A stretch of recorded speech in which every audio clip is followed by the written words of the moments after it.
Sociālajos tīklos populāri kļuvuši ieraksti, ka vakcīnas izraisa nopietnas veselības problēmas, bet atbildīgie dienesti to noklusē. Pārbaudījām, vai tā ir.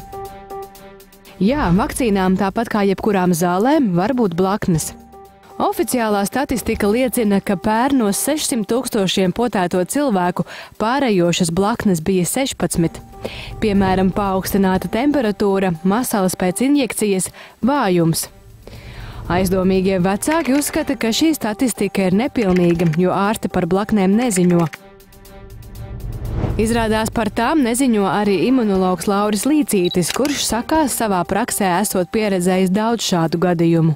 Šodien atkal bija viena māte, kurai bērns jau 2 mēnešus tagad slimo pēc pneimovakcīnas kārtējās veikšanas. Kad Līcītim jautājām, vai viņš par blaknēm ziņojis, atbilde bija nē. Ģimenes ārsts to nedarīs, un trešām kārtām es arī to nedarīšu. Tā jēzga, kas sākās ar to papīru formēšanu, pēc tam atbildes sniegšanu un visu to pārējo, man nav ar to laika, kad krāmēties. Noskaidrojām, ka krāmēšanās ar papīriem nozīmē vienas veidlapas aizpildīšanu.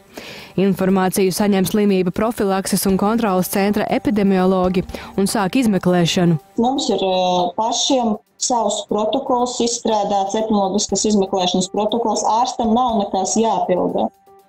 Epidemiologs pats, sekojot protokolam, tad uzdod jautājumus. Ja ārsts par blaknēm neziņo, to var darīt arī pats vecāks. Zāļu valsts aģentūras mājaslapā jāizpilda veidlapa. Šīs nav birokrātiskas un nevajadzīgas darbības.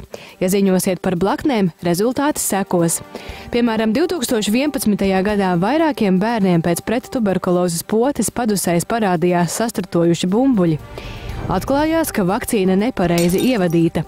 Zāļu valsts aģentūras paziņojums Eiropas kolēģiem panāca, ka vakcīnas ražotājs uzlaboja ražošanas procesu, lai šāda blakus parādību iespējamība mazinātos. Secinājums – taisnība, vakcīnām var būt blaknes, taču bez vakcīnām neiztikt, jo tās glābj tūkstošiem dzīvību. Vaicājiet ārstiem, ar ko jārēķinās, un ja ir blaknes, ziņojiet. Dusmošanās internetā diemžēl nevienam nepalīdzēs, tikai vairos mītus.